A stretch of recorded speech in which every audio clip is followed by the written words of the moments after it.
बिस्मिल्लाहिर्रहमानिर्रहीम। आज की हमारी वीडियो इंट्रोडक्शन टू GUI से रिलेटेड है और आज की वीडियो में हम ये देखेंगे कि जावा के अंदर GUI को कैसे डेवलप किया जा सकता है या ग्राफिकल यूज़र इंटरफेस को कैसे डेवलप किया जा सकता है। GUI डेवलप करने के लिए हमें किन किन पैकेजेस या किन किन टूल किट्स की ज़रूरत पड़ेगी और ये सारी चीज़ें आज की वीडियो में हम लोग कवर करेंगे।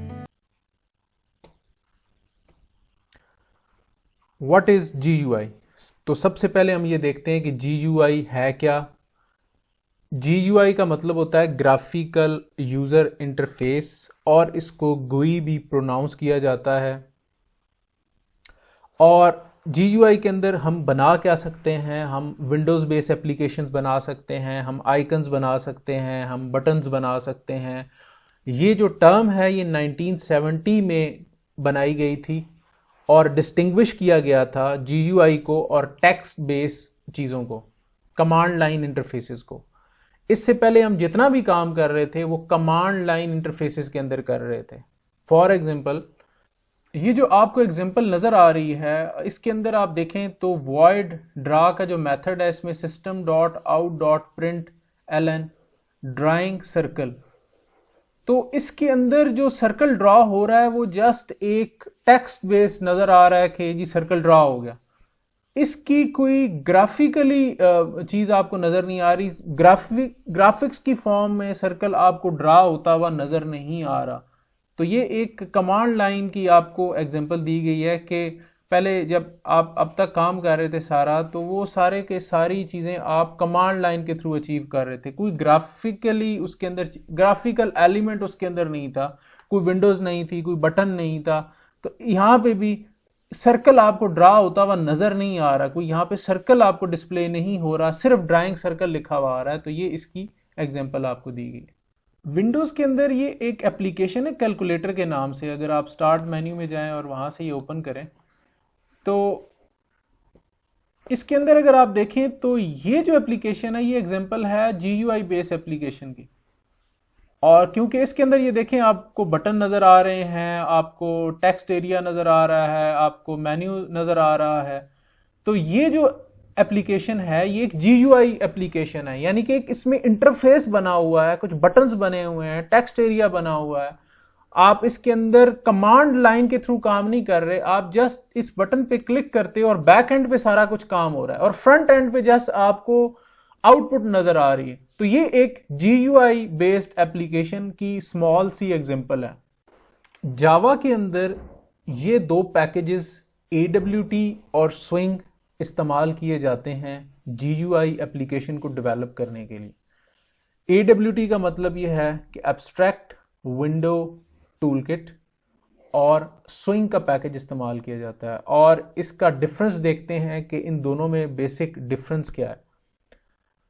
अच्छा, एक चीज़ यहाँ पे मैं बताता चलूँ कि जो स्विंग पैकेज है वो AWT पर बेस करके बना हुआ है, यानी कि पहले AWT आया था, एब्स्ट्रैक्ट विंडो टूलकिट आया था और उसके बाद जो पैकेज आया था वो स्विंग आया था। तो स्विंग जो है वो लेटेस्ट पैकेज है एज कंपेयर टू AWT। इन दोनों में क्या डिफरेंस है ये देखते हैं। जो AWT पैकेज है वो प्लेटफॉर्म डिपेंडेंट है और जो कि स्विंग पैकेज है वो प्लेटफॉर्म इंडिपेंडेंट है। प्लेटफॉर्म डिपेंडेंट और इंडिपेंडेंट का क्या मतलब है? प्लेटफॉर्म डिपेंडेंट का मतलब ये है कि AWT का कोड जो है वो सिर्फ उसी प्लेटफॉर्म पे चला सकते हैं जिस पे वो आपने कोड लिखा है। तो इसका मतलब ये हुआ कि ये प्लेटफॉर्म डिपेंडेंट है, यानी कि इसको उसी प्लेटफॉर्म की जरूरत पड़ती है जिस पे ये कोड लिखा गया है, इसका कोड लिखा गया है। जबकि जावा स्विंग का जो पैकेज है उसका कोड प्लेटफॉर्म इंडिपेंडेंट है। प्लेटफॉर्म इंडिपेंडेंट का मतलब ये है कि इसका कोड आप उठा के किसी भी एप्लीकेशन पे रन करें तो ये चल जाएगा, ठीक है। इसको उस स्पेसिफिक प्लेटफॉर्म की जरूरत नहीं है जिस पे ये क्रिएट किया गया है, ठीक है। ये मेजर डिफरेंस है इसमें। AWT के कंपोनेंट्स जो हैं वो हैवी वेट हैं as compare to swing components, because swing जो है वो प्योरली जावा बेस है, जबकि AWT जो है वो लोकल ऑपरेटिंग सिस्टम को यूज़ करता है कुछ चीज़ों को रेंडर करने के लिए, ठीक है। तो जो स्विंग पैकेज है वो लाइट वेट है एज कंपेयर टू AWT, और AWT जो है वो लेस कंपोनेंट्स प्रोवाइड करता है एज कंपेयर टू स्विंग। और इस जो आपका स्विंग पैकेज है इसके अंदर जो कंपोनेंट्स हैं वो एडवांस हैं as compare to AWT। AWT MVC को सपोर्ट नहीं करता, जबकि स्विंग का पैकेज जो है वो MVC को सपोर्ट करता है, और हम देखेंगे अभी कि MVC कैसे काम करता है। MVC क्या है? What is MVC? MVC जो है वो एक फ्रेमवर्क है जिसके अंदर मॉडल होता है, व्यू होता है और कंट्रोलर होता है। मॉडल क्या है? मॉडल के अंदर आपकी सारी डेटा एलिमेंट्स होते हैं। डेटा एलिमेंट से मुराद आपकी डेटाबेस। कोई भी एप्लीकेशन आप बनाते हैं तो उसकी बैक एंड पे एक डेटाबेस होती है, वो मॉडल में रखी जाती है। व्यू के अंदर आपकी सारे का सारा UI होता है, यूजर इंटरफेस होता है, जो फ्रंट एंड पे यूजर को नजर आ रही होती हैं चीजें वो व्यू की साइड पे होती हैं। और कंट्रोलर जो है वो बेसिकली लिंक करता है मॉडल और व्यू को। तो ये एक बेसिकली फ्रेमवर्क है। जरूरी नहीं कि इसका इस्तेमाल आप सिर्फ जावा में करें, आप मुख्तलिफ और लैंग्वेजेस में, वेब बेस्ड लैंग्वेजेस जितनी हैं उनमें MVC का इस्तेमाल होता है। तो MVC एक फ्रेमवर्क है जिसका इस्तेमाल कहीं भी हो सकता है। अब हम चलते हैं कि स्विंग क्या है और स्विंग कैसे काम करता है। स्विंग जो है वो यूज़ किया जाता है विंडोज़ बेस्ड एप्लीकेशन को डेवलप करने के लिए, और ये जो लाइब्रेरी है ये AWT या एब्स्ट्रैक्ट विंडो टूल किट पे बेस कर रही है। और स्विंग जो है ये पूरा का पूरा जावा में लिखा हुआ। That's why swing is light weight as compare to AWT। और जो स्विंग पैकेज है वो हमें कौन कौन सी क्लासेस प्रोवाइड करता है, जैसे जे बटन है, जे टेक्स्ट फील्ड है, जे टेक्स्ट एरिया है, टेक्स्ट एरिया को डेवलप करने के लिए, रेडियो बटन्स को डेवलप करने के लिए, चेक बॉक्सेस को, जे मेन्यूज को और कलर चूजर को डेवलप करने के लिए। ये सारे जो है ना ये कंपोनेंट्स हैं जो प्रोवाइड करता है स्विंग पैकेज।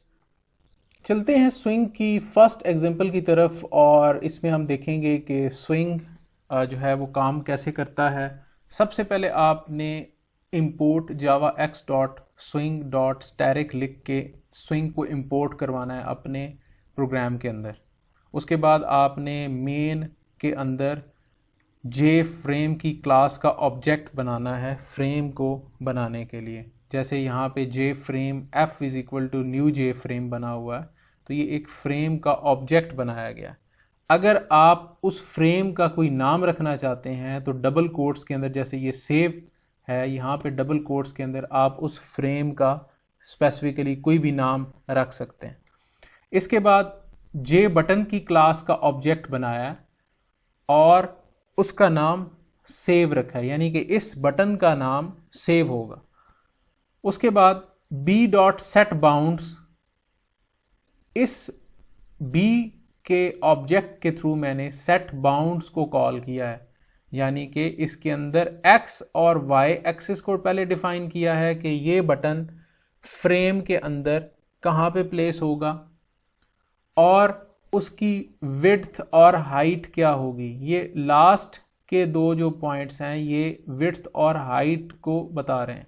उसके बाद f.add b, तो इससे क्या हो रहा है कि फ्रेम के ऊपर बटन का जो ऑब्जेक्ट है, फ्रेम के ऑब्जेक्ट के ऊपर बटन का ऑब्जेक्ट ऐड हो रहा है इस स्टेटमेंट के थ्रू। उसके बाद f.setSize, f के ऑब्जेक्ट के थ्रू मैंने सेट साइज को कॉल किया है और विड्थ और हाइट सेट हुई है, फ्रेम की विड्थ और हाइट। और उसके बाद मैंने लेआउट और फ्रेम को विजिबल कर दिया। अब इस प्रोग्राम को रन करते हैं और देखते हैं कि इसका रिजल्ट क्या आता है। ये देखें, अब आपके सामने ये इसकी आउटपुट नज़र आ रही है, जिसके अंदर ये एक फ्रेम डिस्प्ले हुआ है और उसके ऊपर ये एक बटन सेव के नाम से डिस्प्ले हुआ। अब आते हैं हम एक्शन लिसनर की तरफ और ये देखते हैं कि एक्शन लिसनर क्या काम करता है। फॉर एग्जाम्पल, मैं एक सेव के नाम से एक बटन बनाता हूँ और मैं चाहता हूँ कि अगर मैं इस पर क्लिक करूँ तो बैकएंड पे जाके जो भी इंफॉर्मेशन मैंने फॉर्म में इंटर की है वो सेव हो जाए। तो मैं एक्शन इवेंट को उस स्पेसिफिक कंपोनेंट पर अनेबल करूँगा। या मैं चाहता हूं कि सेव के बटन पे क्लिक करने के बाद एक नई विंडो ओपन हो और उसके ऊपर लिखा हुआ आ जाए कि आपका जो फॉर्म पे आपने जो डेटा एंटर किया है वो सेव हो गया।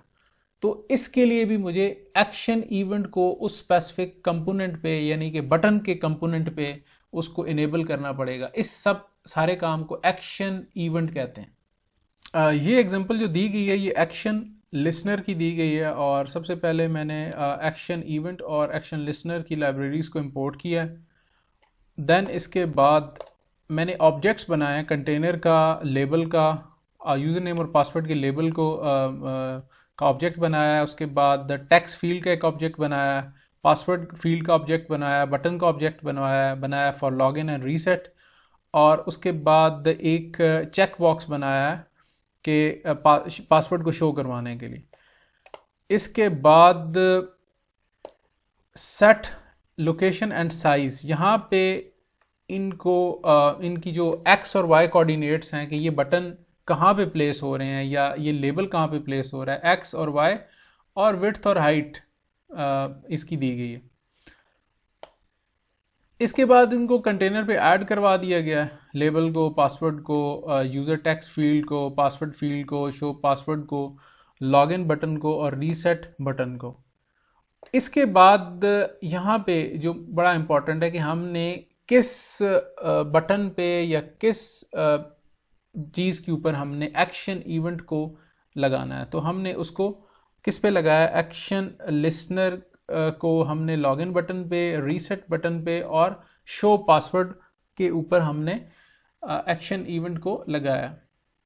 जहाँ पे यूज़र नेम और पासवर्ड पे चेक लगाया गया है कि अगर यूज़र नेम और पासवर्ड करेक्ट है तो लॉगिन सक्सेसफुल हो जाए, अदरवाइज इनवैलिड यूज़र नेम और पासवर्ड का जो मैसेज है वो प्रिंट हो जाएगा एक नई विंडो के अंदर। उसके बाद ये रीसेट बटन के लिए है, उसको रीसेट करने के लिए, और ये चेक बॉक्स में अगर आप इस पे चेक बॉक्स पे क्लिक करते हो तो पासवर्ड आपको व्यू होगा, अदरवाइज आपको स्टार या स्टैरिक व्यू होंगे। इसके अलावा ड्रैग एंड ड्रॉप के थ्रू भी आप फॉर्म क्रिएट कर सकते हैं, बटन क्रिएट कर सकते हैं और ये सारी चीज़ें क्रिएट कर सकते हैं। उसका तरीका ये है कि आप अपने डिफ़ॉल्ट पैकेज पे राइट क्लिक करेंगे, न्यू की ऑप्शन पे जाएंगे और जे फ्रेम फॉर्म की ऑप्शन सेलेक्ट करेंगे। यहाँ पे क्लास का नाम इंटर करेंगे, फॉर एग्जांपल मैं ए बी सी रख देता हूँ क्लास का नाम और फिनिश कर देता हूँ। तो ये मेरे पास एक डिज़ाइन व्यू ओपन हो गया। यहाँ पे मैं अपना पूरा फॉर्म डिज़ाइन कर सकता हूँ। यहाँ पे बटन है, जिस तरह ये ऑप्शन है, इस पर मैं क्लिक करके यहाँ पे ले आऊँ, इसको ड्रैग करके, और इस ऑप्शन पे फॉर एग्जांपल मैं सेव का बटन बनाना चाहता हूँ तो वो मैं बना सकता हूँ, और इसको मैं व्यू करना चाहूँ तो मैं यहाँ से इस ऑप्शन पे जाके प्रीव्यू डिज़ाइन पे जाके ये प्रीव्यू कर सकता हूँ। ये देखें सेव का बटन क्रिएट हो गया। इसी तरह इसके अंदर लेबल्स हैं, टॉगल्स बटन है, चेक बॉक्सेस हैं, रेडियो बटन है, कॉम्बो बॉक्स है, और इसमें सारी वो चीज़ें जो आप कोड के थ्रू क्रिएट करते थे वो यहाँ पे ड्रैग एंड ड्रॉप के थ्रू आप क्रिएट कर सकते हैं, और ये काफ़ी इजी हो जाएगा आप लोगों के लिए क्रिएट करना। अच्छा, इसके बाद अगर बैक एंड पे इसका कोड आप देखना चाहें कि यार इसका कोड किधर पड़ा हुआ है और मैं इसमें चेंजेस करना चाह रहा हूँ, तो आप इस सोर्स की ऑप्शन पे जाएं। इस सोर्स के ऑप्शन पे क्लिक करेंगे तो आपके पास वो सारा सोर्स आ रहा है जो आपने ड्रैग एंड ड्रॉप के थ्रू यहाँ पे बटन, लेबल्स, कुछ भी यहाँ पे क्रिएट किया है। आप उसका सोर्स, इसके सोर्स की ऑप्शन पे जाके यहाँ पे देख सकते हो, इसको व्यू कर सकते हो। अच्छा, इस वीडियो में जितना भी मटेरियल मैंने यूज़ किया है और जो जो भी चीज़ें मैंने यूज़ की हैं उसके लिंक्स जो हैं वो डिस्क्रिप्शन में इस वीडियो की प्रोवाइड किए गए हैं, आप उस पे जाके डिटेल उन चीज़ों को देख सकते हैं और आगे अपने प्रोजेक्ट में उसको इस्तेमाल कर सकते हैं।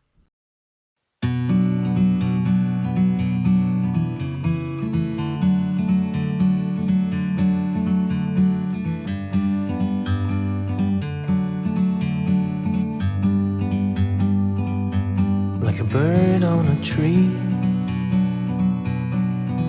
I'm just sitting here. I got time, it's clear to see.